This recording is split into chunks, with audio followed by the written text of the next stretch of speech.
Right on, writers. Welcome, first time viewers, to the Books by Adrian author platform. This is Write the Damn Story. Hello, welcome. I am hopeful everybody's now getting notifications, as they should be. If the YouTube gods will smile upon us with that, that would be great. And we will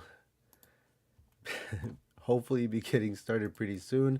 Our co-host Martin is running a little late, which is cool because he's doing something awesome with Miss SD Houston. So I have given him my blessing to be a little late, but I wanted to wait for him. And now I just kind of want to kick it with you guys until he gets here because no matter what, I think we have to stop at 6 anyway. So might as well get started.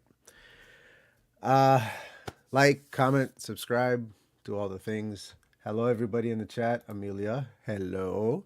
Richard, I've been talking to you, so hello again. Cool Gamer, welcome. Welcome. You know, man, I have to go to a laundromat now. I used to have washer and dryer in my home. I sold them when I moved into the smaller place. Excuse me. So now I have to go out to do my laundry, and these dryers at the laundry are so very hot that this very delicate shirt is starting to fall apart. So, so I'm gonna be getting a new one soon, homie. All right. Hello, hello, hello. Awesome. There's a poll going on in the chat, guys. It relates to the story that we were writing last week that we will continue writing this week. Martin really likes where only one person is affected, and I would really liked where the other one was affected. Together, both of them. And in the chat, you'll see that I mentioned that I'm starting to come around to Martin's way of thinking. Not because he made a good argument, because he hasn't yet, and I'm going to talk to him about that. He hasn't made a good argument for this yet, but I found one for myself. So I found one to make it work. All right, let me see here. Yeah, he's still. I'm just checking to see if he's messaged. He's still with her. All right. So go ahead and vote on that poll. Go ahead and take the survey, please, if you haven't already. A 2-question survey. It'll take you less than 2 minutes to do it. And at the end of it, you are entered to possibly win a $100 Amazon gift card. There's 5 days left before we pull both the survey and we reveal the winner. We pull the winner out. So go ahead and do that if you haven't already, because $100 is $100. That's a lot of books. That's a lot of author tuber books that you can buy for Tuber Book Club. Not for us, but for you to read in the, you know what I'm talking about. All right. I'm already hating the sound of my own voice in my ears, so let's get some music going. Let's see. Here we go. Let's turn it way down because this thing is crazy. And ooh, moody. There's a bug in here. God damn it. So before my epiphany of how to make Martin's idea work, I'll admit I wasn't feeling the best. You know, I haven't had very good sleep the last couple nights, and I'm a little hungry, and when I'm hungry, I'm a little cranky, and but I welcome this distraction because if I didn't do this show today, I probably wouldn't get any writing at all done today. It's one of those days where I would probably sit down in front of the TV and play Zelda for a couple hours or something. So I guess I should be very grateful that we're doing this today, and I am, because it'll hopefully get me out of my funk. It already kind of has with that idea. Adam turning on me when I said I was going around to Martin's. Love that shit. I do too. You know what I really like about it? I like that the color is like a grayish blue, but it like pops in the right light. I don't know, like it's really, it's very soft fabric. I actually want to get every one of you who has bought something from my store or received something from my store, because I give away a lot of shit, to maybe write some sort of a 1-sentence little blurb that I can, you know, throw up, or maybe take a picture of yourself wearing the thing or holding the mug or whatever it is you have. That would be awesome. Send it my way, because I can use that, man. Move some stuff. People care about y'all's opinions. So the thing is, I don't want to start working on this thing until he gets here because obviously it's a partnership between him and I. So we're gonna have to keep ourselves entertained some other way. A Force Awakens reference. Fashions by Adrian. At an event now, but I'll pop in about 20. Thanks, Bethany. Bring it on. Threads by Adrian. I like that one. There you go. There you go. You got to buy it first. Martin like finagled a sweatshirt out of me. He basically conned me into sending him a free sweatshirt, and then for some reason I sent him a mug along with it, and I don't know why I did it. Like, I just want to give him free stuff. I don't know why. And Amelia is tugging at that same string right now too. I'm like, am I gonna be sending her free stuff too? Probably. Is this the 5 o'clock? I don't know what that means. Good one, Richard. Slurps by Adrian. Oh, was that loud on the mic? I'm sorry, guys. I'll try to be better about that. Here, we turn this way. I guess I do slurp kind of loudly. Thanks for making me self-conscious, Richard. Now I won't be able to drink the whole rest of the episode. I'll buy a t-shirt and expect 2 free things at least. Fair enough, Amelia. Fair enough.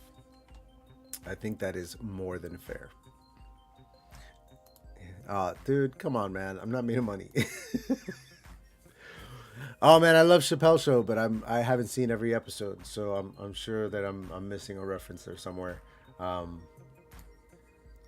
Martin's free mug. Gotcha. Oops, here we go. Should we play a game while we wait? That's okay. My only idea for a game to play is one that I just gave to Martin to use on his show. So I have no ideas of what games, and I don't want to say what it is because then you'll know, and that's not my place to spoil his big thing. So I don't know, what kind of game do you guys want to play? I Spy in my thingy here. I guess that's kind of a good game. So the beginnings with an H. I'm not wearing a hat. Okay, let's see. What else is on? There's nothing else on camera but the. Okay, glasses. No. Hair. H. Hair. Is that it? Did I get it? Oh, Adam got it first. Damn it. Yes, in my screen. Oh, nope. He didn't get it. Oh, no. Not hair. Okay. Husky. I'm a chubby guy. Husky. Let me see.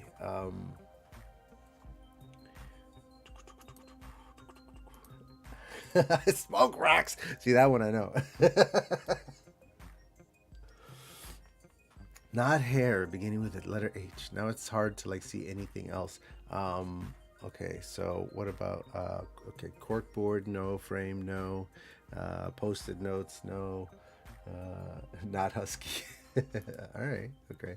All right, so it's not flowers or what else is on here? What begins with an H on the tapestry here? Because I'll bet that's where she's coming from.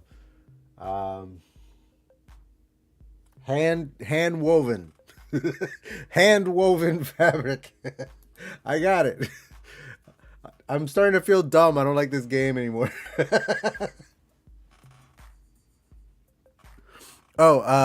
Martin says 2 minutes, folks, so he'll be here any minute now. And that was like a minute ago. Not hand woven. Okay, so how about one hint? Oh, hand. Oh, I'm so stupid. Hand. Where's this way? No, this way. Hand. The big hand. Yes. Headphones, headset, mother. All right. I even said headphones when I was going through this shit and I didn't. Wow. Amelia, you have truly stumped us all. How did you do that? All right, y'all. So Martin's gonna be here any minute. Thank you so much, Amelia. You kind of saved the beginning there. Does anybody have any questions about this show or any suggestions for the story going forward? If you were here last week, because we're gonna probably do a lot of tweaking. Forgive the gesture. This is not a boob. This is tweaking dials. We're gonna do a lot of tweaking, and if it was a boob, it would be like, okay. So what is this show? This is a show where we write the damn story. We freaking sit down with you guys and we become a huge writers room together. Uh, Martin and I being the final word on things, and then he and I are going to write this thing. Like I share my screen. I'm throwing up what we're writing as we're writing it, and you are privy to the entire process of a writer's room or a co-author type situation. By the end of it, we're gonna have a short story totaling about 10,000 words or so. So should be nice. Should be nice. Uh, yeah, there you go. This is only the second episode, so I'm expecting new people. So thank you. What's the title of the short story? We don't have it yet. Actually, that's a good question. Maybe that's something we'll tackle today. Stop tweaking, please. He's dialing. These are just tiny dials. I'm just dialing little dials. All right. No, it is not like a sprint because in a sprint there's like a timer on the screen and we're just writing privately on our own screens and nobody sees anything. We are literally typing everything out in front of your eyes on the screen like this. Like we have notes here and then if you'll excuse my Instagram, we have the outline that we started here, which we are going to complete today and start writing the actual thing. So we're writing the whole fucking thing together, all of us. It's gonna be awesome. Oh, Shannon's here. I gotta stop cussing. Sorry. Give us a tweak, Adrian. Yeah, all the naughty shit has to stop now. Sorry. It's like a live workshop idea, discussy, righty, thingy, bob. Yes, exactly. I think he nails it right on the head. Um, yes, a short 10K story. Hey, what's up? What's up? All right. If Shannon's here, that means Martin should be here. What's his excuse? All right, let's see. You're making it worse. Why am I making? What am I making it worse? Oh, you mean because I kept cussing? Yeah, sprints are dead air. I understand the need for sprints. I understand that they help a lot of people. And I'll admit that they do help me when I'm the one in the audience doing sprints and actually working during the sprints. Um, but I don't like doing them. It's dead air time on my channel. Time for people to tune off, to turn off. And I'm in the eyeball business, y'all. All right, here we go. Houston, hey. Yeah, cool, right? Hey, Shannon. Yes, it is, but I'm also a respectful gentleman of sorts sometimes. We're saying hellos. You're tweaking too. It's been a while since I haven't tweaked anymore. I'm good. Awesome, awesome, awesome. Y'all don't want to see that. Y'all don't want to see that. Yeah, I was waiting for him. It was just dangling there for him. No, now that's dangling there for him. Ay, Dios mío. All right, Martin, where you at, bro? Let me go over to Instagram, see what he says. I've misplaced the link. Oh, because it's like way, way back there now. Share. No, that's not it. Invite. Yep, copy. All right. There you go. All right. He's got the link. He's coming. That was my bad. I mean, I gave it to him, but it's way back there. We kept talking. Don't dangle and tweak in front of Richard. Adrian. You're missing a comma there, Amelia. All right. Hey. He made it. Wait, let's do this. Welcome, Martin. Say hello to the people who are probably really pissed at you right now, but it's totally cool because I said it was all right. Hello, angry people! I have failed you so thoroughly. Failure. Show your anger by buying my book. Furious anger purchases. I love it. I wasn't gonna go for the low hanging fruit. You, you son of a bee. Aha! See, censored. I'm. It's a wonder I'm even typing it all. Well, you know. Okay, so we are hella late, Martin. So we're gonna dive right in. Now, we said that we weren't gonna work on this thing off screen, okay? But you and I were having a conversation. You definitely have some feelings that it's not working for you. You're wishing that it went a different way. I've come around to your way of thinking, but it's only because I had an epiphany of how to make it work. So why don't you go ahead and tell the people at home exactly what it is that you would like to do with the story, as opposed to how we were talking about it last week. Go. I've come around to your way of thinking, but only because I'm great. No, okay, we'll see which idea is better. Okay, we're gonna leave it up to the people in the chat. Let me end the other okay, you go ahead and do your intro, and I'm gonna go end the chat. Here we go. I mean the survey. Go. So I was my original idea we were discussing last week was having the hotel room be like stuck in time almost. So time passes for our protagonist who's left the room, but for the husband remaining in the room, no time has passed at all. Or yeah, essentially. All right. Okay. So. Do you mind if I just talk about Facebook ads for a bit? Go for it. You have 2 minutes because I got to jump into this. Because if you use video, you can often get a much cheaper cost per click, whereas if you're using images, it can be pricier because there's more competition. Sorry, I've been talking about this for the last hour, and it's sort of where my head's at right now rather than haunted hotel rooms. Fair enough. You know, right before this thing, before I hopped on this thing, I got sucked into this episode of Howard Stern from 1997, where a serial killer called in and had like a 17-minute conversation with him. And you see them slowly over time realize this guy's not messing around with us. He's for real. He's actually killed like 12 hookers. And then there's like this crazy story. And it's just like, I was like deep into that when it was like, oh, it's showtime. So I've got that on the brain. So you're just gonna kill? Yeah, no, yes. We're gonna kill some people today in this story. So here's so here's how I came around to your way of thinking, okay? Mm-hmm. Okay. I had this idea where we have to make some changes, but it works out. Instead of a hotel with cameras and security and all that kind of stuff, it's an old motel. One of those places where like the door opens out into the parking lot. Like there's no My cat cameras. stayed in one of those once. It's shady, and a lot of stuff tends to go down in places like that. So it's a motel room. It's room 13. Usually motels don't have very many rooms, maybe 25 max, something like that. And okay, so it's a motel room instead.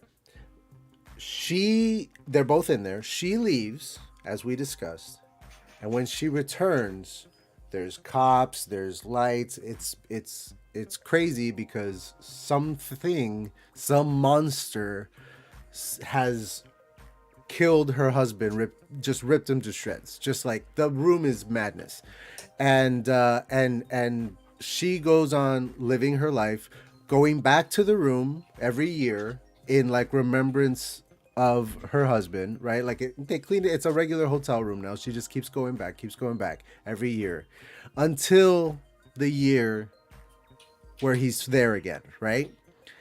And then according to how you wanted to do it, no time has passed for him. Yeah. The story then becomes what happens in that room and the fact that she kills him and rips him to shreds and then leaves. And when she leaves, her past self comes in and the whole thing. And it's a loop. And it's a Twilight Zone-y loop. Okay. That's how it works. That's the only way I see it working. Because then you don't have to worry about her going to prison for 15. You don't have to do that whole thing. It's the original idea of she keeps coming back. She keeps coming back. You know, not searching for him, but in remembrance of him until he's there alive. Nothing is and it just madness. And you say you came up with this over a bowl of washing up. Hey man, I'm not shy. I smoked several bowls and got really stoned and that idea came to me. I was like, that's how it works. I fixed it. So, is it like times out of whack and like there's in that room? Yeah, like there's a loop going on in that room. Richard's making Doctor Who references here, and I'm calling him out. 80s Who man. No one's into that. It's not that we're not into it. It's I just I haven't seen. I would love to go back and watch those old Doctor Who's. I just haven't. Actually, I'll save this for like Doctor Who hit its lowest point round about where Richard's favourite episodes are, and then the last couple before it got cancelled were actually really good. They did some batshit stuff that you'd probably love. Okay. Richard, where do you stand on Ghostlight? Anyway, so are we saying that she killed him? Like, was she planning to kill him before they went to the hotel? No, nothing like that. Because or is there like a alternate version of her that's getting stabby? That's what the kids call it these days with Loki. Alternates. Okay, so the way I see it is like this. They walk into the room together, right? Normal, everything's fine. She leaves to go get groceries or something, right? Yeah. She's gonna go to the store. While she's at the store, he's supposed to be at the hotel. When she returns to the hotel, this is all sequential, right? She returns to the hotel, he's dead. She lives however long, 15 plus years, whatever it is, without him. Remembering him by revisiting the room. This is where he died, where he was killed by some monster that we never saw, or who knows what happened to him, right?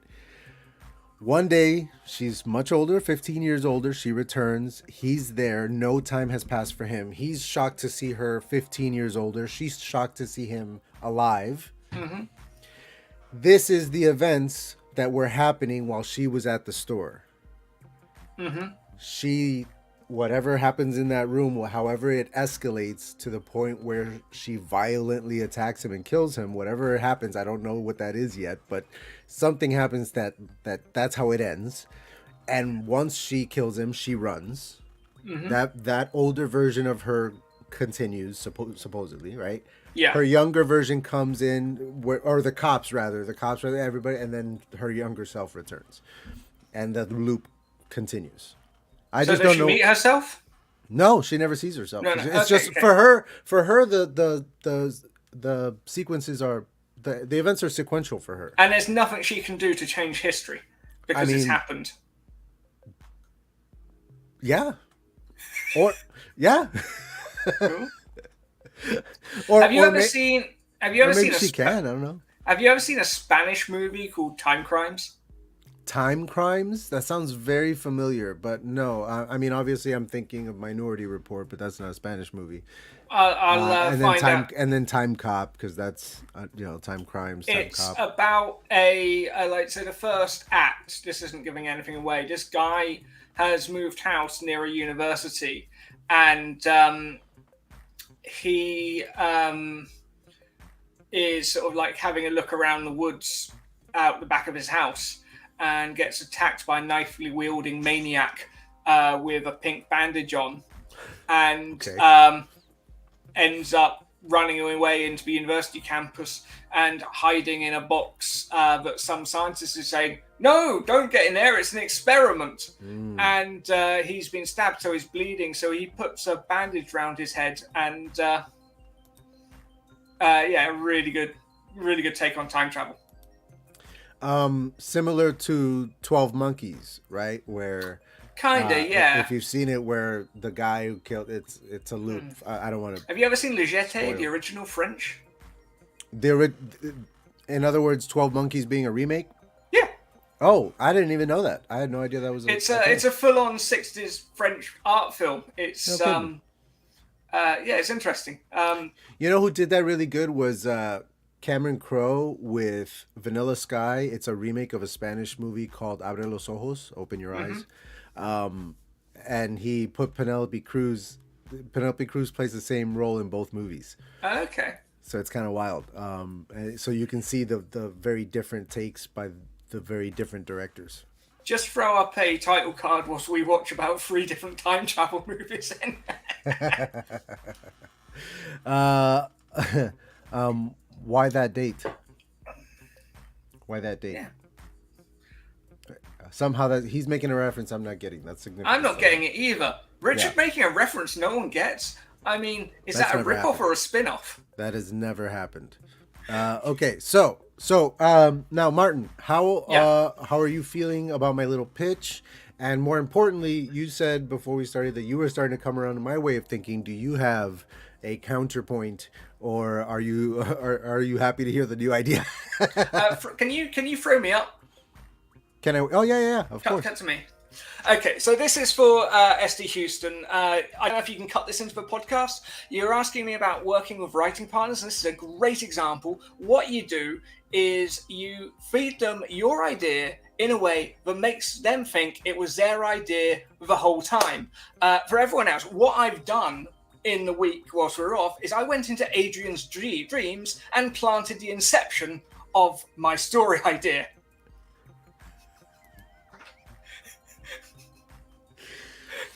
And,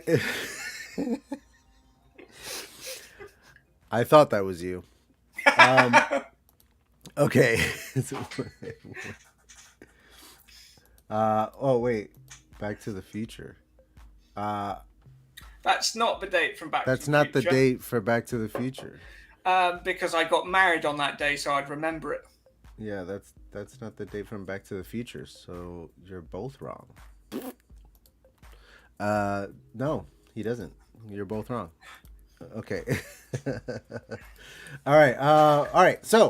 Okay. So that is your way of telling me that you like the new idea because it's your idea, right?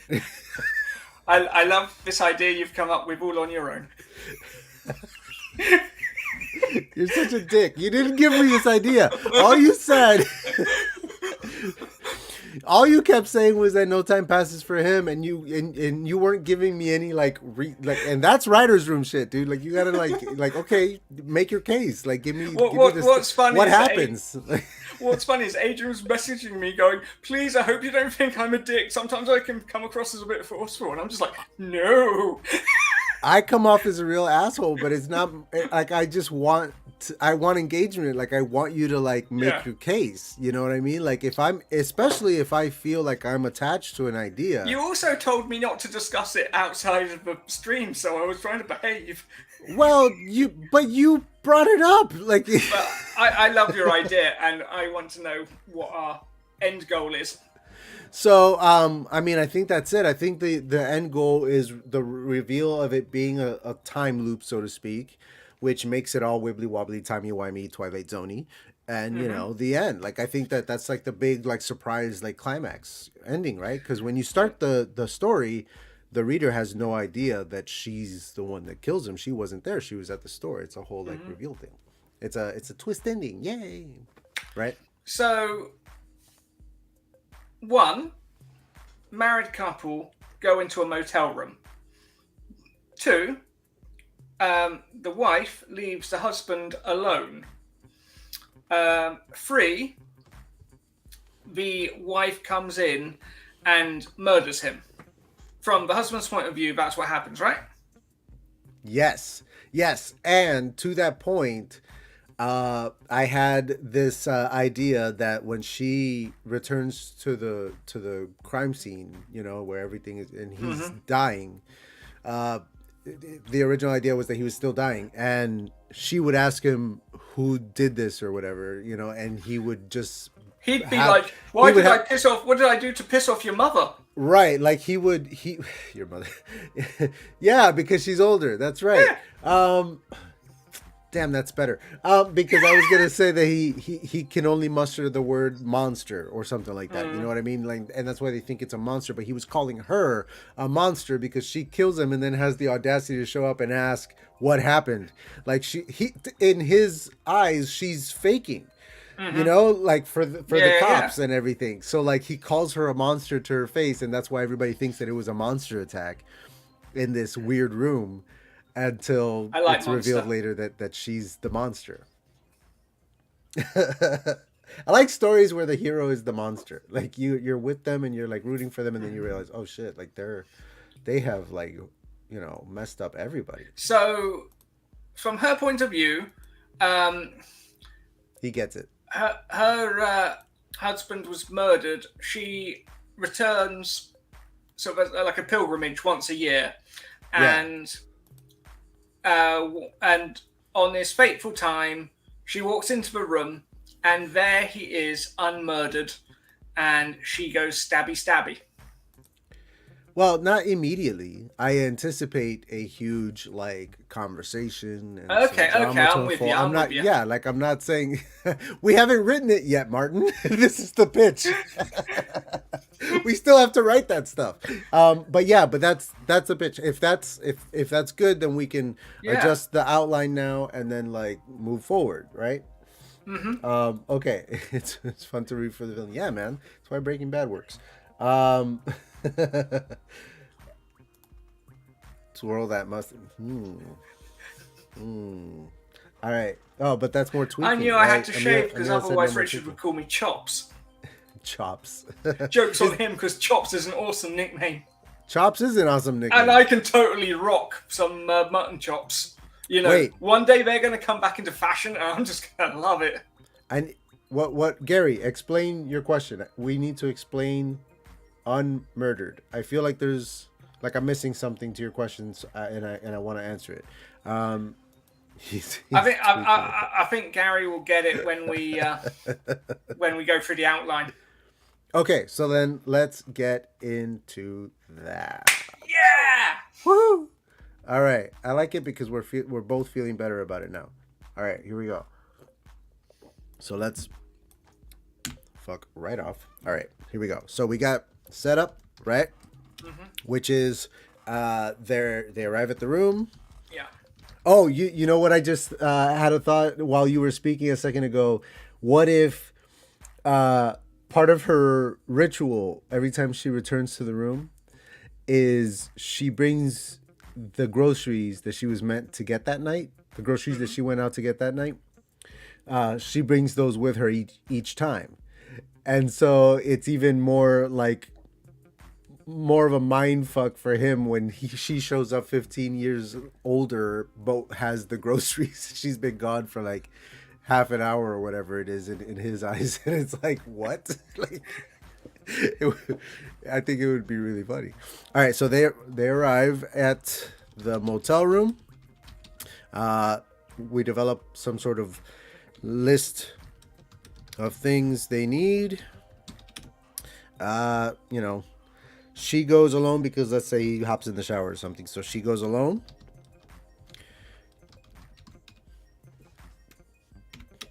To shop. So that's the setup, right? And then what kicks off the story is, well, I suppose the catalyst would be her leaving, right? Do we have to address how it works? Like, do we have to explain the No. the mysticism of the room or whatever? Okay. Then technically the inciting incident is her physically leaving the room. Yes. That's what kicks this whole thing into motion. So then that's the catalyst, the inciting incident. She goes alone to the shop. He stays. The big event, the point of no return, the thing that changes everything, is where she returns to find cops, ambulance, the whole nine, right? Full-on crime scene. And her husband, is he dying? Is he already dead? Does she speak to him one last time? He's dying so he can be like, Monster.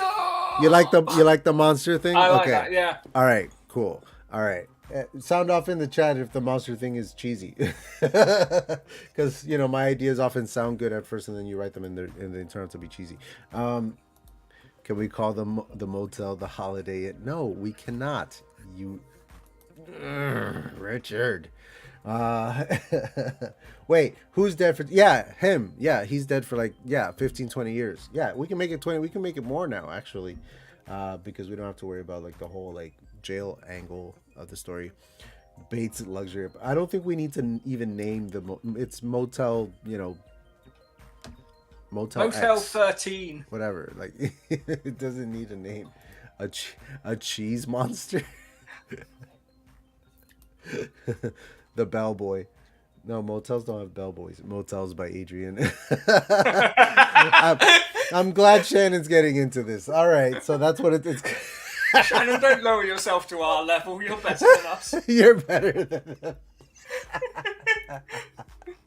the Aphrodite, and I love how everyone's making it about themselves. That's awesome. This being an author 2 project, we should incorporate everybody's names. That could be fun. I like it, but keep thinking he means something else like her name. Wait, what? He means something else like her name.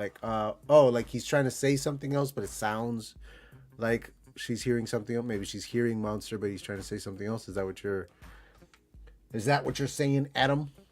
Rooms by Adrian. That's all right. The Aphrodite Inn does sound like the sort of name these places get given. Well, an inn and a motel are two different things. An inn is closer to a hotel than a motel. So if we want this scenario inn where is they're just a the pub, room, but occasionally has a room to let. no, see here if there's different kinds of places, and a motel specifically is that one where you park your car and you walk to your door, you don't go into a building, the door is just there and the room is open to the world. Beds by Adrian. Let's get it. It's a story, Richard. It's not. Richard. Beds by Adrian does sound like something you'd find in Nevada. Beds by Adrian. Good grief. All right. So, full-on crime scene. Her husband is dying. So, is this she asks an outline format you've come up with, or is it one of the popular ones? It's basically a condensed version of the hero's journey. They're all the hero's journey, but this is just a nice little tight 7 turning point version that is commonly used in screenplays because it just keeps the action moving and gives you sharp story beats, and then you find the hero's journey all in the in betweens. I did think it was looking a bit Sid Fields. Sure. Yeah. Have you read his book? No. Screenplay. It's got a chapter on screenplay. Yeah, it's got a chapter on should you buy a computer for your writing? What a concept. It's delusions. It calls itself an inn, delusions of grandeur. Ooh, the Portal Inn. That's my favorite so far. Stayed in motel in Vegas for a night. The Portal Motel. The Portal Motel. Motel Portal. Motel Portal, I like that. Motel Portal. I also like Schitt's Creek. Schitt's Creek. We're focusing on the gloriously irrelevant minutiae, and I'm here for that. All right, love Schitt's Creek. Yeah, man. Okay, so she asks what happened, and he replies, monster, and dies. Yeah? Mm-hmm. All right. So then the pinch, which represents the back and forth, the middle, chunk of your story, the turmoil. That's her years, coming back to the room. We could even maybe show 2 of them. Yeah, I kind of see that being a bit montagey. I don't know how montage work in prose, but it works, man. You how I would do it is you have kind of a time break, how you do a nice little time break in between your regular narrative, and you kind of broaden out to more of a narrator role where you just like, and then over the years, blah blah blah, and then you kind of like take a break to go into one, and you show one, and maybe something's special about one, and In then my you reader go back magnet, to the macro. I do just go, and then it's 2 years later. Sometimes that's all you need. All right, so she returns to the room. Ritualistically. This is feeling a bit Neil Gaiman-y. I'm glad that you think so, because I love his stories, and you might be right. Yeah, this is kind of Neil Gaiman-y, isn't it? This kind of like supernatural happening in what is otherwise a very normal world. Mm-hmm. She returns to the room ritualistically over the years, every year, right? Each year, with the groceries, and honors her husband's memory. And then the crisis. Sorry, go ahead. Oh, hi, doggy. Sorry, that was unintentional. I like that she's sort of broken at this point. Yeah, she's kind of it's probably almost robotic. It's not healthy, and she knows it. Yeah. It's like a healthy thing. Like it's like I can see how going with flowers or going to the grave with flowers. Right. But what she's doing is like trying to recreate the night and wishing for a different outcome, right? And you can't do that unless. Exactly. Dun dun dun. All right. So. Oh, hi, Mark. Can they go into the motel office? I was like, oh, hi, doggy. So that's where that came from. Okay. You're my favorite customer. It's not healthy, and she knows it. Wasn't that a song? I don't know. Was it? All right. So then. I'm always really surprised when Richard listens to music. You think that he's more of like he's just one of those people you just sort of assume sits in the silence and the dark until something else comes along. Dude, I'm not kidding when I tell you that I worked once with a young lady, I won't say her name, who she was the daughter of one of the owners of the hotel that I worked for at the time. And it was her first job. She was I think she was 17 maybe, but it was her first job. And for her first job, they give her a position at the front desk. She just gets it because of who she is. And nobody wants to fire her because of who she is. But I swear that I've never met anyone else that I thought more was a robot. Like that person was a robot. She would stand at the front desk like this, hands like clasped on the desk. Mm-hmm. If there was not a guest in front of her, she was on standby mode. And if nobody came for an hour, she was like that for an hour. I swear. And I was just like, I would stare at her like. It was like, it's unreal. Like, I don't think she's blinked in 15 minutes. So like, some people are just robots like that, man. I don't know about Richard sitting alone in the dark, but some people are like that. Yeah. All right. So let's go back to this. Was that you urging me along? No. That was a reference to. That was just another Doctor Who reference. It worked anyway to get me back on it. All right. The one gramophone in the Paul McGann movie. And he's there. No time has passed for him. Thank you, man. She's, 2 decades older. Hey! Oh, hold on. We got where's my mouse? There it is. Show the people at home. Lovely. What about the other side? Does it have another side? What does it say on the other side? Oh, I'm making you work for it. There you go. Right on, writers. Yeah, baby. We were talking earlier. I was like, "Yeah, I've been doing TikTok. It's great. I'm even getting sent merch now." And he was like, "Wow, really? I need to do more TikTok, really?" I'm like, "Wait, do you mean me?" And I'm like, "Yeah."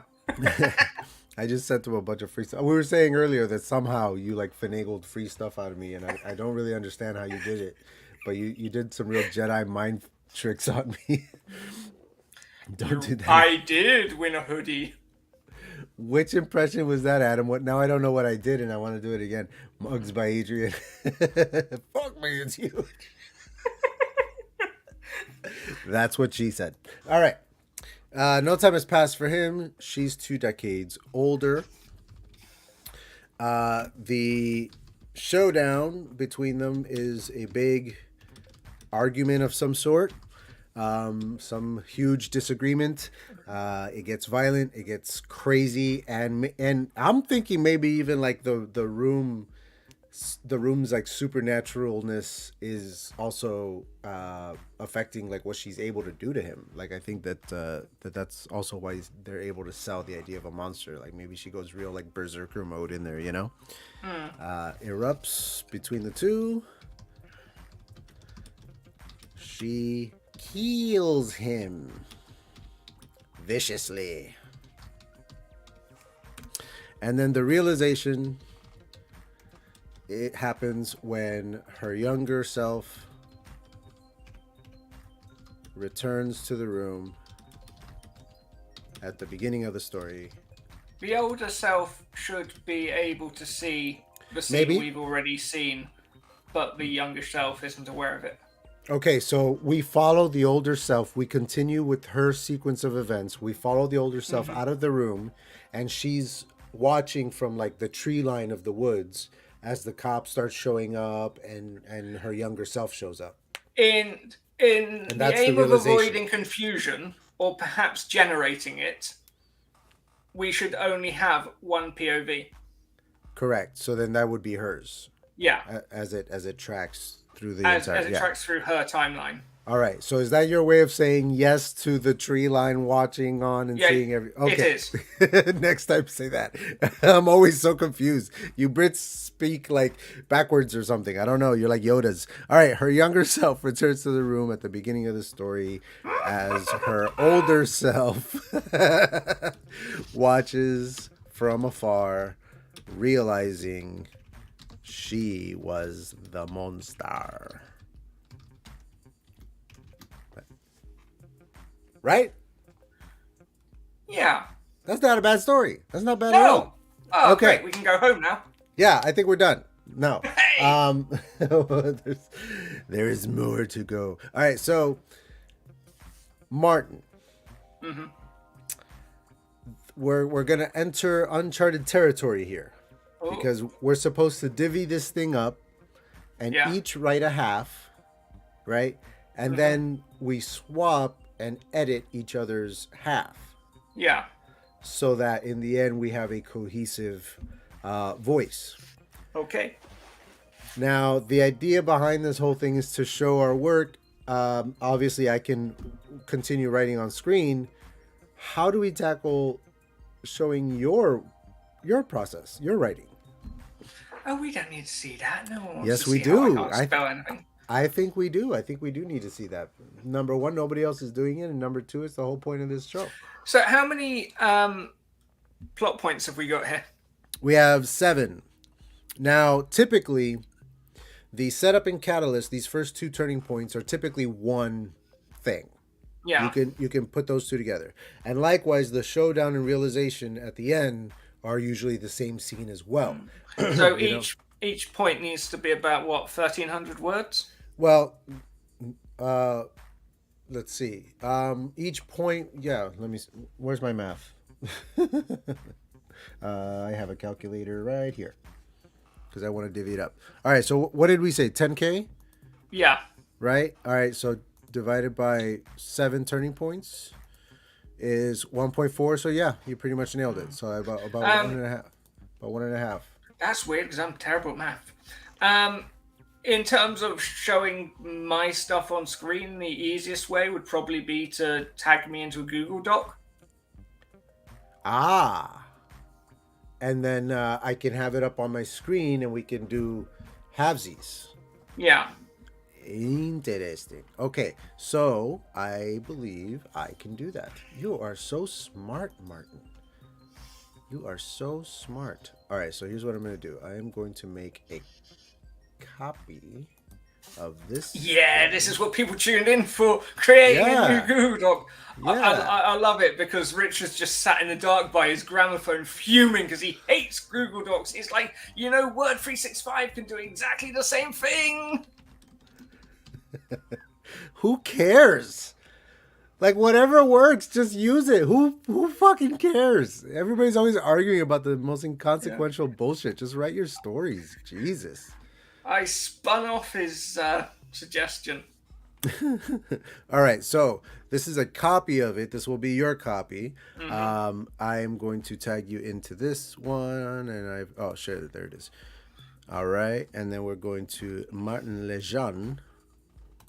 Pew. Is that the one you want? Yeah, I think so. All right. I think that's all tied in with my Google. All right, so go check that out, and then I'll have this open and share the screen like so and so.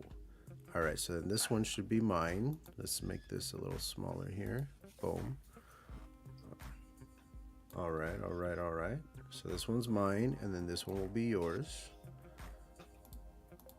All right, you just entered. Nice. Yep. Yeah, Google Docs. Woo!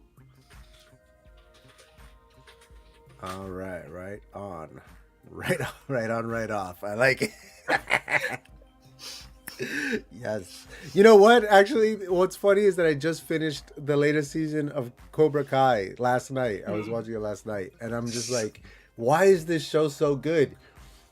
It has every reason to be absolutely awful, and I can't stop watching it. It's so good. Even as cheesy as it is, it's so good. It's got that like 80s cheese that I really miss. Can you get Martin to share his screen? Yeah, hey man, we figured it out. Can they share Google there? Yes, we can. All right, it's a spin-off. Yeah, it's a spin-off. All right. So also you're watching this on a delay, so I said it first.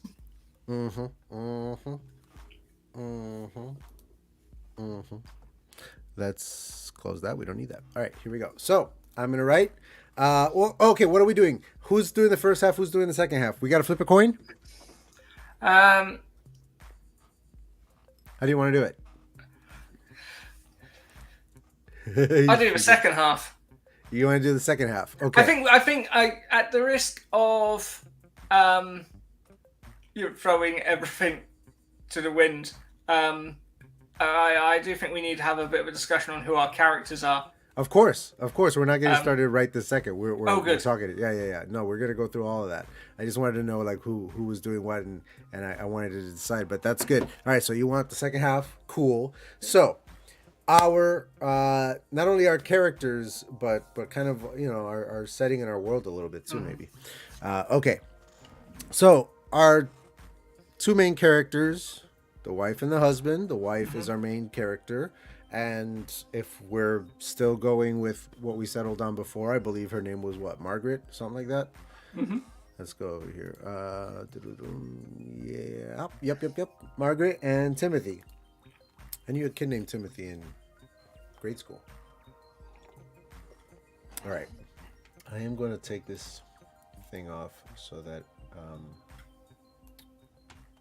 and then we're also going to take this off. All right, and that gives us all a little more space. All right, so what do we need to know about our characters, Martin? So, are they still young honeymooners? Ooh, good question. At a motel? No, I would say no. Right? That's. Are they maybe on the rocks?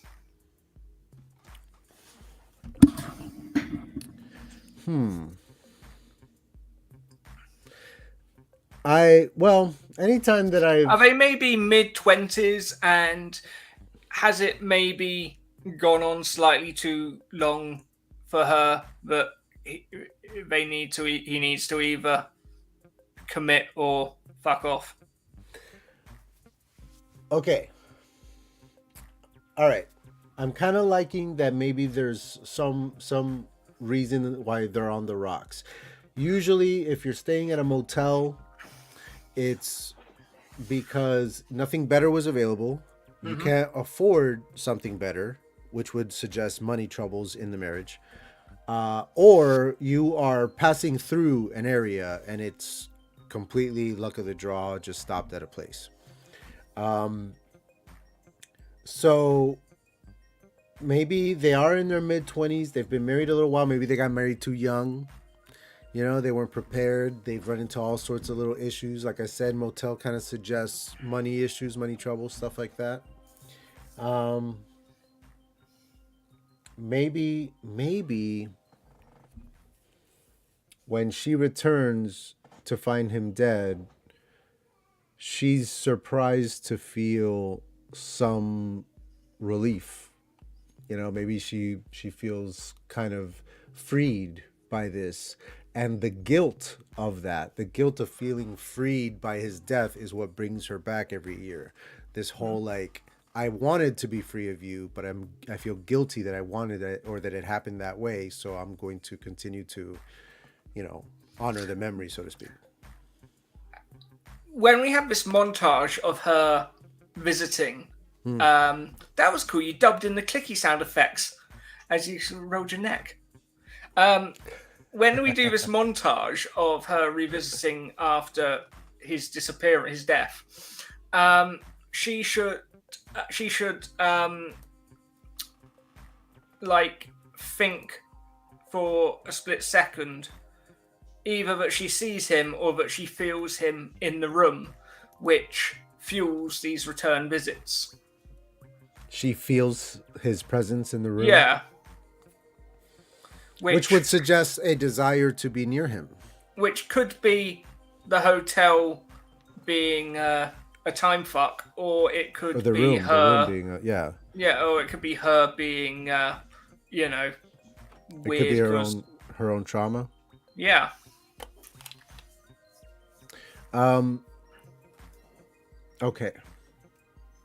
Feeling his presence in the room suggests to me her coming back to a room that she feels his presence in suggests to me that she wants to be near him. That's the opposite of marital troubles. but the idea behind the idea is that there's a maybe not a legitimate reason, but an emotional reason for her to keep coming back. Okay, such as. She thought he was a spooky ghost one time.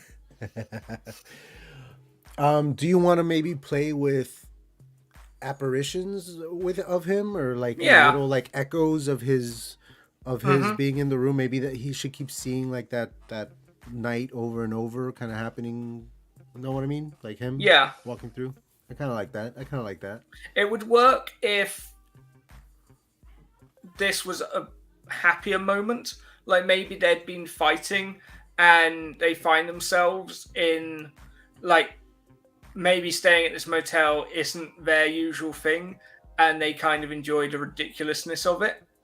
You Um, know, there's a nice juxtaposition between the sort of dirty, rundown reputation of a motel and the idea of like resparking the flame in the marriage.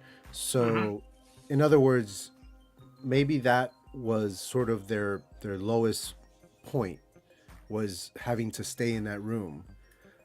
But in that lowest point, they found their spark again together, and her going out for groceries. She, they were happy. They were in a better place. Like they were going to be improving from here on out, right? But then Yeah. he's dead. Okay, well, in in the idea, but in the idea that she's unhappy in the marriage and wants out, the reason that worked for me is because of the idea of her killing him in the end. It explains that as like she lived those 15 years or 20 years free of him and honored his memory, kept coming back, even maybe even felt him in the room, but she had moved on and she had lived a whole other life. And Hmm. now she's faced with his return, and she doesn't want to lose what she actually built over those 20 years on her own without him, and thus kills him and completes that loop. So that's why the Rocky marriage worked for me. If they're having a rekindling moment, which I know you're a romantic, you really want that in there. It you're if they're gonna have that sort of moment to respark their romance, it would reverberate through her decision making henceforth. So is this maybe the story of her breaking the loop? Oh, good job, buddy. Hi, how you doing? Did you have fun? Sorry, guys, the kids just walked in.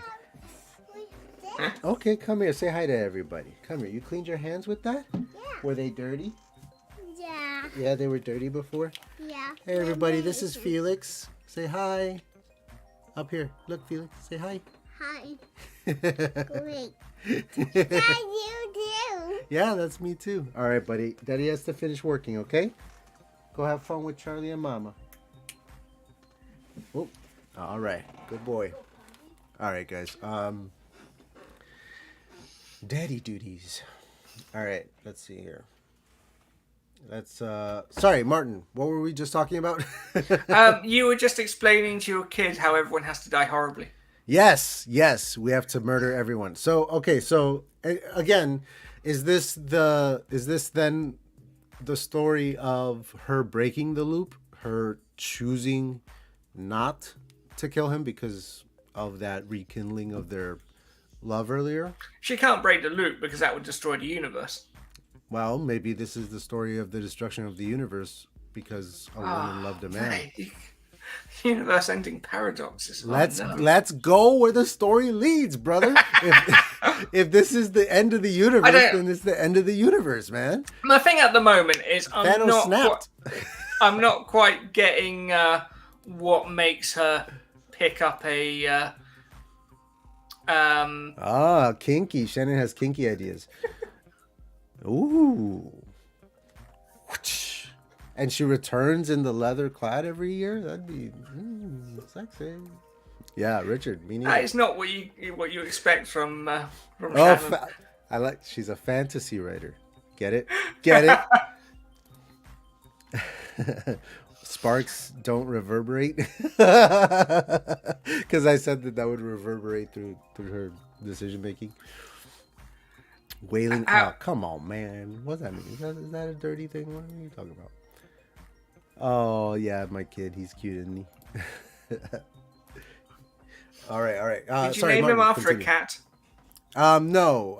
We named him because... Did you use that character name generator?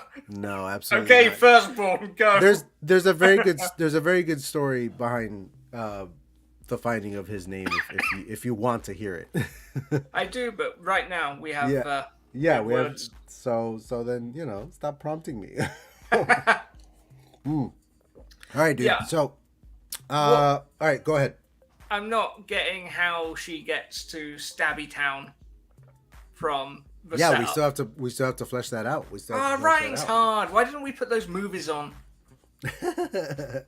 Maybe after the story's done, we can all have a movie watch together. And what's it called? A watch along. Is that what it's called? Yeah, we can all watch a movie together. We'll figure out how to do it. We'll have a movie night. Drive. There's a thing. There's a way to do it. She chokes him with the whip because they rehash an old argument of him cheating. Oh.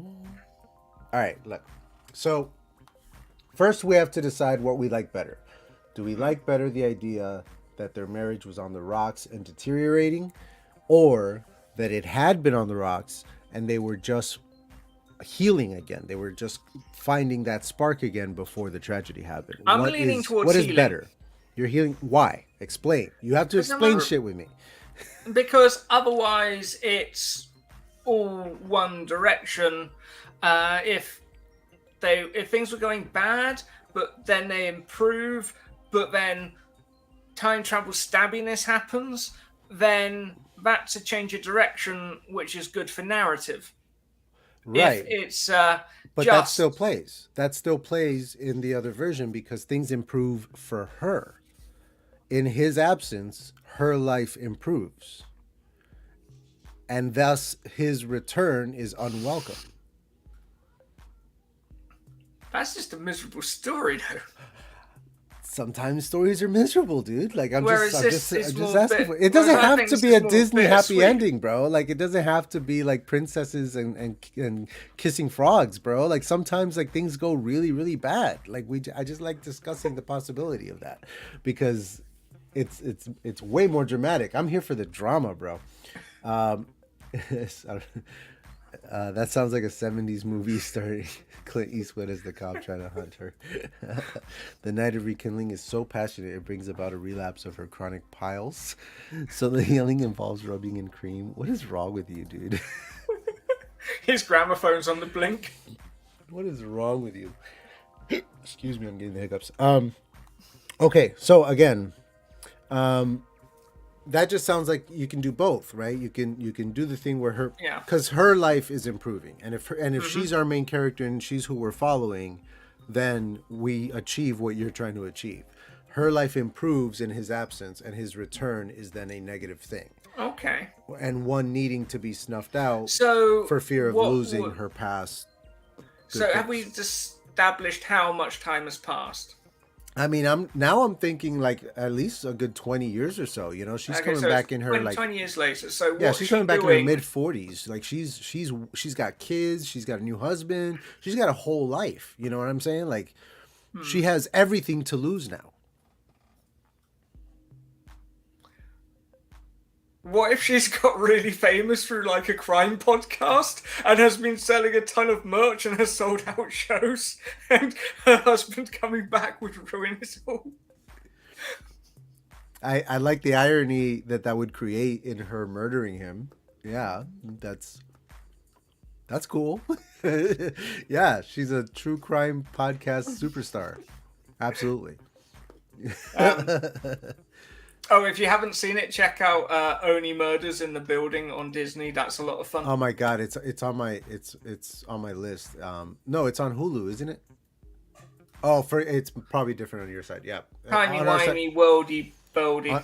Yeah, on our side it's on Hulu, but it's on my list to watch. Hulu's That's the one not with a thing here. Steve Martin and Martin Short, right? Yeah. Yeah. I can't wait to see it, man. I hear such good things about it.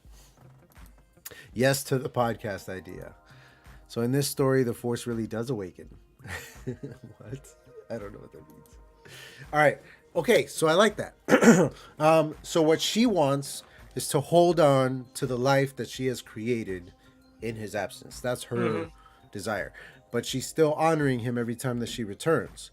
And she's experiencing, glimpses of his shade through the room, yes? So so there's also a thread, a tether to that old life that she hasn't quite let go of yet.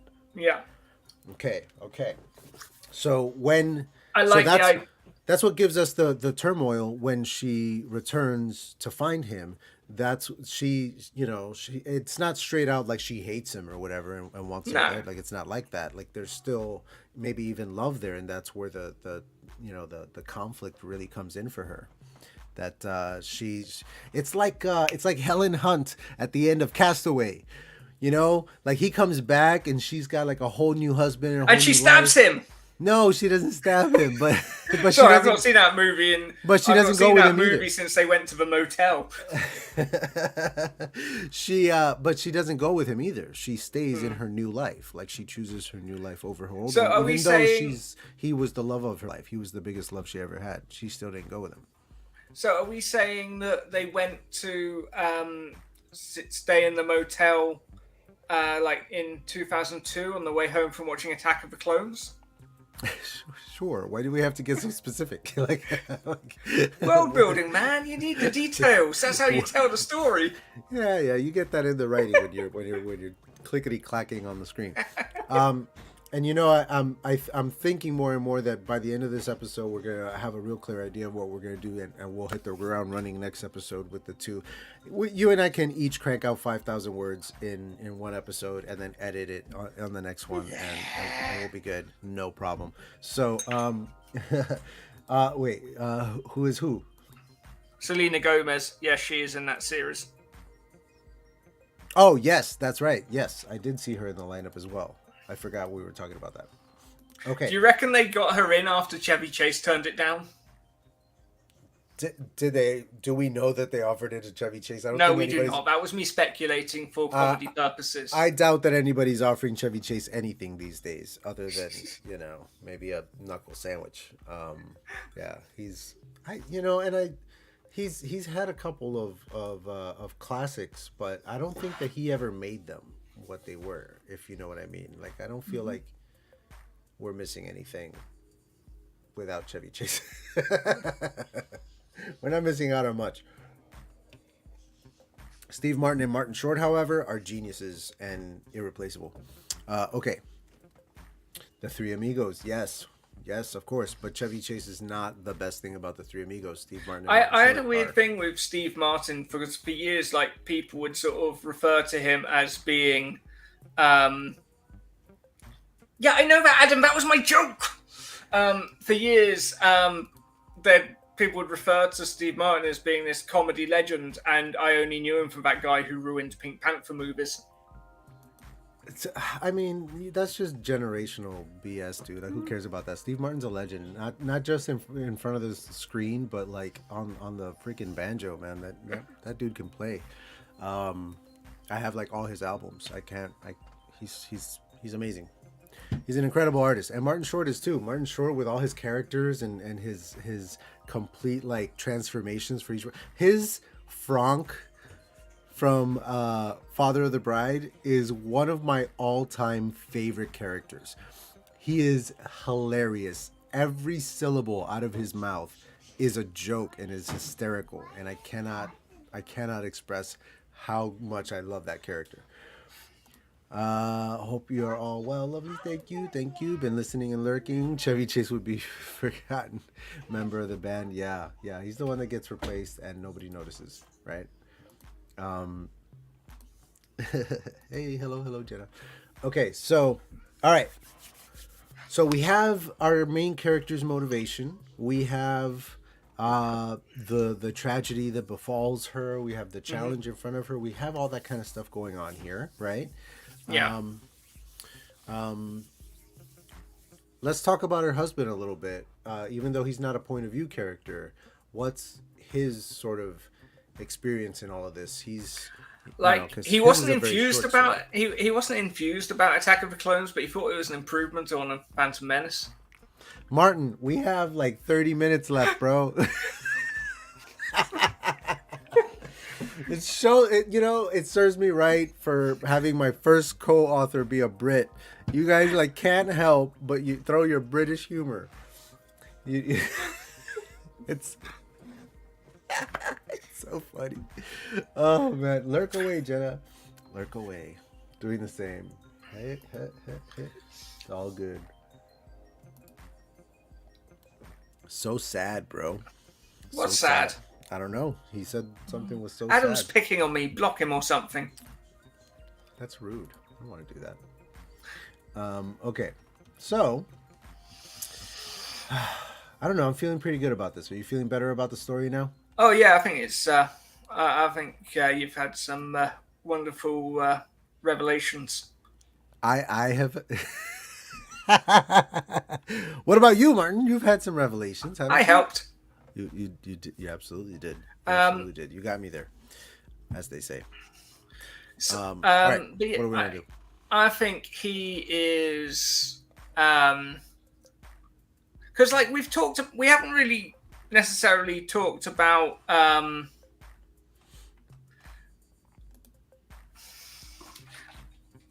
About. Sorry, Adam's distracting me with his words. I thought Adam was just like sad. Leave me alone, Adam. Oh yeah. But, He's saying it's sad that you only know him from bad movies. No, he's classic, man. Three Amigos is classic. Father of the Bride, The Jerk. Oh my God, The Jerk is so good. What else?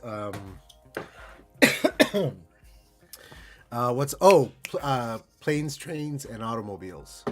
I have a story to tell you about that, So good. but we only have half an hour left, so Well, I've already kind of resigned to the idea that we're doing the writing part next time, and we're just gonna finish honing the outline tonight. So we're just gonna keep filling this up a little bit. I mean, I worry that us writing for 2 hours straight is going to be horrific viewing. No, because we're still gonna interact with the chat. We're still gonna be, we'll have. No, man, dude. This is a Books by Adrian production. If you think, I thought we were supposed to be doing some of this on my channel. That's how collabs usually work. Oh, well, And you now never actually you're said like- that, dude. You and need to now you're communicate like- shit like that. And now you're like, I won't be getting you back for season 2. That's not what I said, format. dude. This, first of all, this is it's a show that I put on my channel. I didn't know you wanted to do the other half. You gotta communicate, dude. After I came up with the entire format. How dare you? How dare you? We came up with it together. Now we're fighting. Like the characters in the story so we can better relate to them. That's how writing works, man. You need passion. You also need drama. You need conflict. You always had them like hugging it out and everything is fine. Like that's not a story. Steve Martin is your dentist. Oh, dude, he did a movie called Novocaine. That's not a comedy. It's like a really dark like crime thriller. It's a very different side of Steve Martin. I think you would like it if you haven't checked it out yet. Yeah, background music will definitely help. Dual streams. Yeah, you want to do that? You want to do dual streams? You can write on your stream next time, and I'll write on mine. Is that what you do? You want to do it like that? No, that's daft. But we haven't really established, like, it's not so much that we've established her character over his, as we've been establishing the character of the marriage. Right. Correct. So yeah, that's fair enough. That's fair enough. I don't think we haven't necessarily got a handle on him compared to her so much as we generally know both of them, but not how they would handle things separately. Right, not individually. So we have to build a character separately and figure out like how they meld together. Yeah. All right. So, but the reason I mention Attack of the Clones is I'm saying is it 20 years ago and cut to now, or something else? For him, yeah. I thought that for him, like a half hour passes. Like he's getting out of the shower. No. I'm saying if there's a time jump, is it Right. from the past to our present, or is it from 1920 to 1940, or is it from? I don't know that there's necessarily a time jump per se. The way I'm seeing it is we're following the sequence of events naturally until his death. Yeah. After But we're that, saying you have 20 that years kind of- past, yeah? Oh yeah.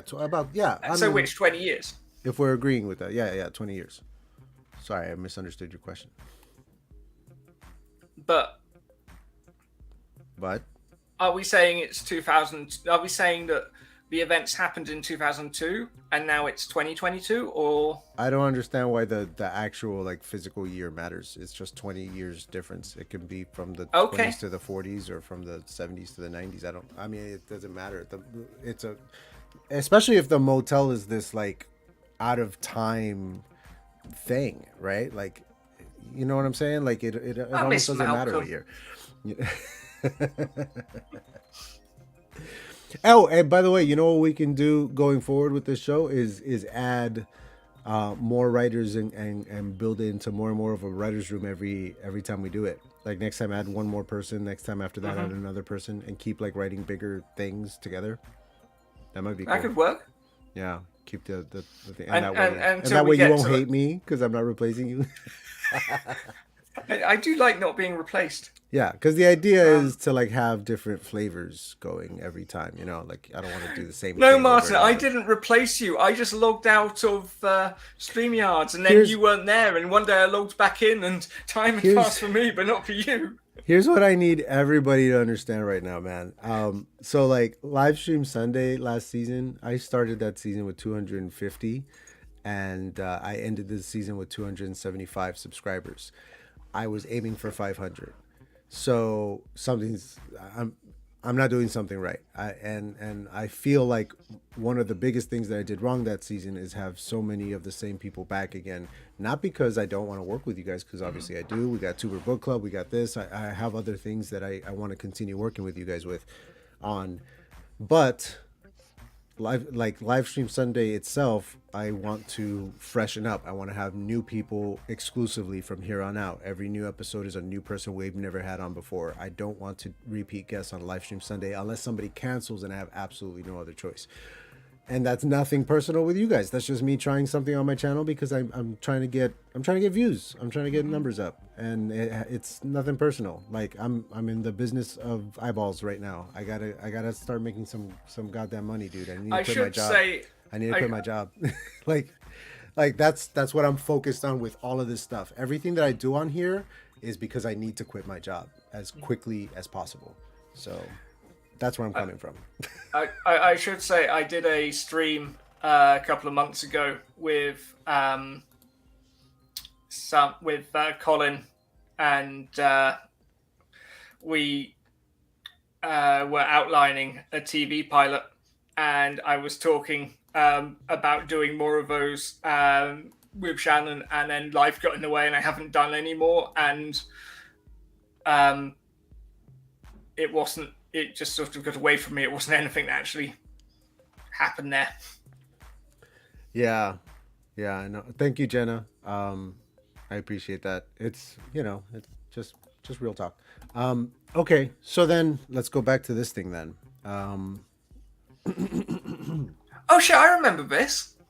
Yeah, the thing we're supposed to be working on. All right. So what is missing from our characters still? I mean, we have names, we have somewhat of a backstory for her, or anyway, her story is developing throughout it anyway. Marriage was on the rocks and hope of rekindling, but where are we landing on that? I forget. Yeah, I think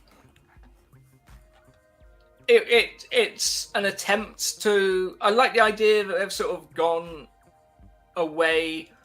They've gone to stay away somewhere that they would never otherwise go.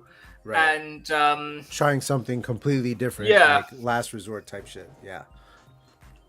And then this happens. Yeah, and then she gets a whole other life, and the idea of him returning would completely undermine that. So much for relaxing, Shannon. Yeah, I think so too, man. I think so too. So then, but then she then goes on to live a good life and build a family of her own and a marriage of her own without him, right? Mm-hmm. Yeah. She continues to return yearly, ritualistically. Mm-hmm. This shows that she remembers him at least fondly, even though she has a good life now. She remembers him fondly overall. She still has that connection with him. She's seeing little supernatural hints that keep her kind of coming back because she doesn't understand it. She kind of wants to, but doesn't, until the day that she opens the door and he's there, like drying his hair from that shower that he was taking that day. Okay, so I like the idea that like when she went out to the store, maybe she left, like maybe she stormed out, and from his point of view, she stormed out, and then the image of her walking back in 20 years older is just that more discombobulated. If she storms out, then that negates the rekindling element. But that's stupid, so ignore it. No. I kind of like the idea of her storming out because it adds to the guilt. Mm-hmm. That she would feel. Like it doesn't necessarily negate the rekindling, because they could have been rekindling, and then she snaps over something, and then I thought about that. I thought that they were having a nice moment, and then it kind of gets ruined. But I also feel like people tend to remember like the last thing that happened most. Yeah. And so if the last thing that happened was a negative experience together, then maybe she wouldn't remember him as fondly as if the last thing that happened was a positive one. um I don't know, what do you think? No, I like that. It's dramatic, and we need drama. Oh, you're learning. Okay, good. Okay. I think you'll find I taught you everything you know. Oh, okay. Before I came into this writing room, he was putting stories together with potato paints. We're gonna have to like allot time in each episode for you to like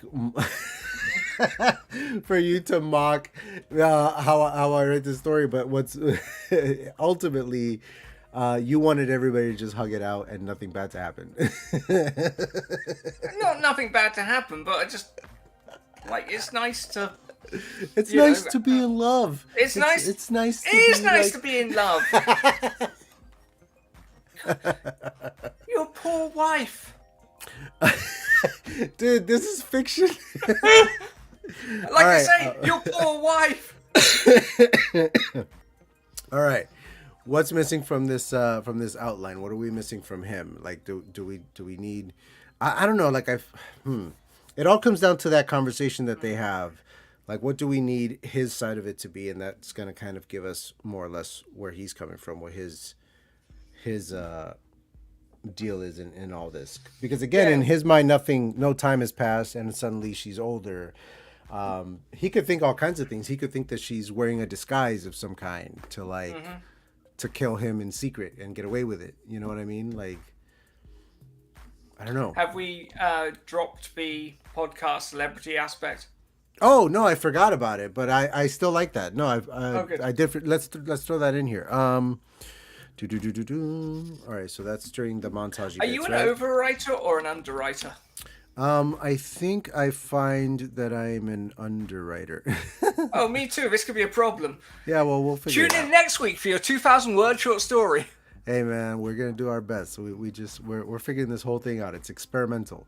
Okay, so she becomes a podcast superstar for a true crime show, due to her obsession with figuring out what happened to him. Yeah. She's basically what's the Netflix show where they're trying to say that guy didn't do that murder and he's still in prison? Oh, the new one that just came out, the Adnan Syed one. No, the old one. I don't remember which one the old one was. But yeah, she's basically Adnan Syed. Yeah.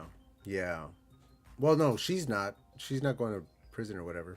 No, but this has kind of like become a true crime sensation. Yes. And Yes. people are, and she's blowing up on Instagram. Gotcha. Yes. Yes. Like her. I mean, she has an alibi. Like, she's not a suspect. Yeah, her merch store is off the charts. Her merch store is off the charts. I quite like the idea. I quite like the idea of her watching from behind the tree line at the end, knowing that she's going to blow up even bigger now. She's an actual murderer, and something like suddenly she realizes that, oh, you're not allowed to profit from your crimes. Oh, that's funny, because it is her crime in a timey-wimey sort of way. No, in a actual you just stabbed him and we watched it kind of way. Right, but she gained her But also fame before timey-wimey. she gained her fame before she knew that she did that. Yeah. Yeah. Okay. Nice. Okay. So no time has passed for him. She's 2 decades older. She has the groceries. She's, what's their conversation like? For him, You know, maybe the storming out thing works because maybe he's still mad at her Yeah. when she returns, right? Hmm. And that's what kicks up the violent outcome is this idea of like going back to this thing, you know, going back to more of this, like why when I have a good life out there, and she snaps. And then she snapped. All right. He's um, still angry over their last fight. They fall right back into that fight. All right, so then that's how we need to write it. We need to write it. All right, so the da da da da da. Screw the list. They arrive at the motel. They were having a good moment in their relationship. It was on the up. They were on the up when they fell into the same old argument again. As usual, the same thing again, right? So she storms out, and he stays to, you know, take a shower to calm Yeah. down, right? All right. So in his mind, she returns, and they're still in this fight. In her mind, 20 years have passed, and she's way over this and doesn't want anything to do with this fight anymore. Okay. So are we going to follow her to the shops? Yes. And Yeah. and then okay, yes, that's true. Yeah. He stays to calm down. We are with her. She's our POV. So yeah, yes, that much goes without saying. We can just follow her. We go with her. Does something have to happen at the shops? It's really just her alibi. She just needs to be seen on camera, buy something, have a receipt, that kind of deal. Yeah, but we should see that because we've Yeah, got a because lot of words to fill. it establishes the sequence of events, her alibi and everything. All right, so Like, maybe can we make it something happen dramatically or interestingly or funnily that is also illustrates her not being in a motel stabbing someone? right. What if she gets into a conversation with the clerk about the fight that she's having with her husband, and the clerk gives her really good advice or something? Right? So now you have a person who is going to remember a significant interaction with her, but also it gives her character a moment to be like, okay, I'm going to go back and, you know, try to If be civil. if she bought a lottery ticket, would that be time stamped? Yes, it would be time stamped. That would probably be a useful thing for convincing someone you're not Sure. being sure. stabby. Being stabby. um so is the argument about his gambling addiction and her olive branch is the lottery ticket? Yes, because that's a terribly misguided olive branch, and that And amuses then me. every year she comes back with a new lottery ticket? And she never checks the numbers, and 3 of them won. No, she never checks the numbers, and she gets the same lottery ticket again. Like time stamped exactly the same numbers, the same time stamp, everything exactly. It's the same ticket because Could you it's do timey wimey. Could you do something? No, I don't think. So, past Margaret is in the motel. Goes, yeah, okay. What if the lottery ticket she buys in the future is the winning numbers, and past Margaret finds the ticket and wins, and at the end realizes that if she doesn't let history play out as it did originally with the stabbing, then she would have to go back to her crappy day job that she hates. I'm confused. What if you know what we're talking about, her in the 20 years, her life being great. and her Yes. husband coming back ruining it.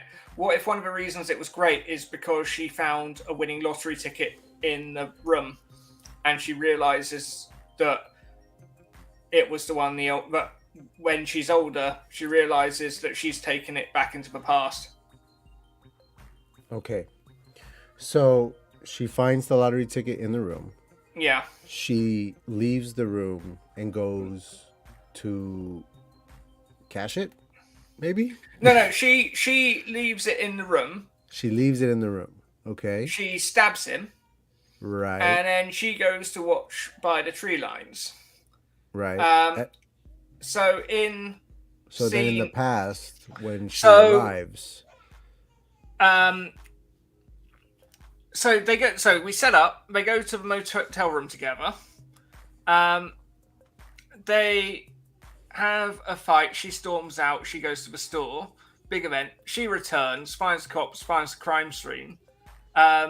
Sees the husband. He's like monster. She finds a lottery ticket. It's the winning numbers. He's dead. She visits the motel every year. She buys a lottery ticket every year. She goes back. He's there. 20 years, like not a minute's passed. yeah. And she realizes that if she doesn't let exactly what happened before happen, then this thing that has enabled her to change her life won't come to pass. The winning lottery ticket. Yeah. Interesting. I mean, basically, she's picking She's picking wealth over a fortune- husband she's not fortune particularly over her husband. fond of. Yeah. Wow, look at you. That's some dark stuff. Well, I don't hate it. I like the complexity of the time travel-y kind of element of it. The winning lottery ticket is the one that she buys as her older self, brings it to the room, leaves it in there. If the lottery worker was competent, they'd say, "This is from the future. It's not."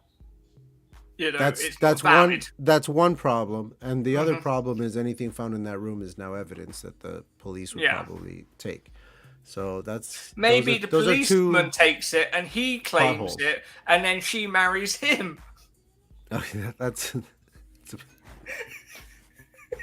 a real complicated way to hold on to that idea. Technically, it works. I don't know if I love it. What do you think in the chat? Vote now. Here's all right. Here's my pitch. Here's my pitch for the lottery ticket thing. Okay. All right. The husband has, blown another small fortune on gambling. Okay. Yeah. She doesn't know yet. When the story begins, we come to the hotel. Part of the, good times is, we're having a night out. We went to dinner. We're away from the, whatever. She finds out about the lost money, the gambling, through this conversation with him. That erupts into what is the same old fight, which is his gambling problem, his gambling addiction. His justification is that he's trying to win a fortune for his family. That, yes, it's an addiction. He's trying to do something good, but it's hurting everybody, that kind of thing, right? Her argument maybe is something along the lines that he shouldn't be doing it at all. And she storms out. The way I see it at the store, she's maybe getting some things. Maybe she's not getting anything. The clerk sparks a conversation with her. He or she sees that she's having a bad night. She looks like she's upset. They engage in conversation. And the clerk's advice is a compromise between the two, some sort of controlled version of his gambling. Something that won't harm anybody, but he still gets his thrills. And so the compromise in the wife's mind is, I'll buy him a lottery ticket. It only costs $1. But if he wins millions, and that's a thrill. So that's her gift to him, is the idea of this compromise. So she's coming back with that lottery ticket. Okay. Mm-hmm. When she returns, she finds the gruesome scene. I don't know necessarily in this pitch whether or not that's a winning ticket or not. Maybe it's inconsequential whether or not it's a winning ticket, but it's just her thing that she was going to do for him, and therefore becomes part of her ritual every time she comes back. And then the twist is, which kind of comes back to an idea you had last week about like sort of the planets aligning and this room like having weird things happening on certain times, certain days. So maybe on this particular anniversary, it works out where it's the same day, the same, of the week, the same, and it's the same time, and she bought the ticket at the exact same time. The timestamp is the same. She used the same numbers that she used back then, so she's recreating that night almost perfectly. And so when she returns to the room, he's there. In other words, the ticket is a way of tracking the supernatural thing happening, not necessarily the cause, so to speak, but just this sort of like timestamp. You know what I'm saying? Yeah, How do you feel about that? Oh, I like it. Because that way she still gets to have her podcast empire and have it be something that she earned, that she feels, proud of and responsible for, and wants to keep going and all that kind of good stuff. Like it's something dear to her rather than a fortune that she stumbled upon. Yeah. Okay. That is our time for this week, folks. Woo-hoo! That is our time for this week. Welcome, Barrett. I'm sorry that we're about to sign off, brother. He'll catch the replay. Very nice of you. I hope you do. Martin, I actually consider this to have been a very productive episode. More so than the first one. More so than the first one. Oh, but it wouldn't have been, we wouldn't have got there without the first one. Of course, obviously. Yeah. And this is the process. This is the process. And Adam had a great time. Yeah. And we learned a lot about Shannon's kinkier side. That was quite the revelation. Thank you everybody for being here. Martin, do you have anything coming up? I know that you were recording a podcast. Is that right? Why don't you tell the folks at home what you have coming up next? So I am going to be making an appearance on the self-publishing Tips and Tricks podcast with SD Houston and with Ben Pick and Morgan Lee, which I believe is scheduled for September, which is good because every time to get excited for it. The McMurdo Rift Book 1 in the McMurdo Rift series by Bradley Lejeune is available now on Amazon. It has been doing really quite well, and we are all very pleased for it. If you like books with spaceships on the cover, then definitely check it out. The podcast episode I just mentioned will be out on the 15th of September, when hopefully we might be seeing Book 2, The McMurdo Triangle, within a month perhaps. And join us on the last Friday of the month, which is the 24th, for the 1-year anniversary of Flash. Aha! With me and Richard Holiday. Nice. Yeah. Nice. Very, very nice. Lots of stuff going on, dude. Yeah. Book 2 is already that close to being done? Well, that's what Malcolm insists, and I'm gonna go along with it. Interesting. All right. Yay for Book 2. All right. Yeah. He is reminding me, of course, we are wrapping up our discussion of Nightmare Tenant this Tuesday on Tuber Book Club. The following Tuesday, since I took last Tuesday off, the following Tuesday will be our interview with Richard Holiday. You can probably skip that one though, right? Yeah, it's not, it'll probably be pretty boring. No, it's going to be awesome. This Tuesday's episode, we will be nominating our picks as panelists of the Tuber Book Club for the next book. And then on the following week during the interview, we will be revealing who got chosen by the people, the democratic people. So thank you all very much for being here. Like, comment, subscribe, all that good stuff. I've got to run. It's been a pleasure to host this awesome show. I am so happy with how it turned out, and I am looking forward to kicking this story's ass next week. Martin? Join us next week for an hour of writing in silence. No, we will be very entertaining. Stop scaring people away. All right, y'all. See you next week.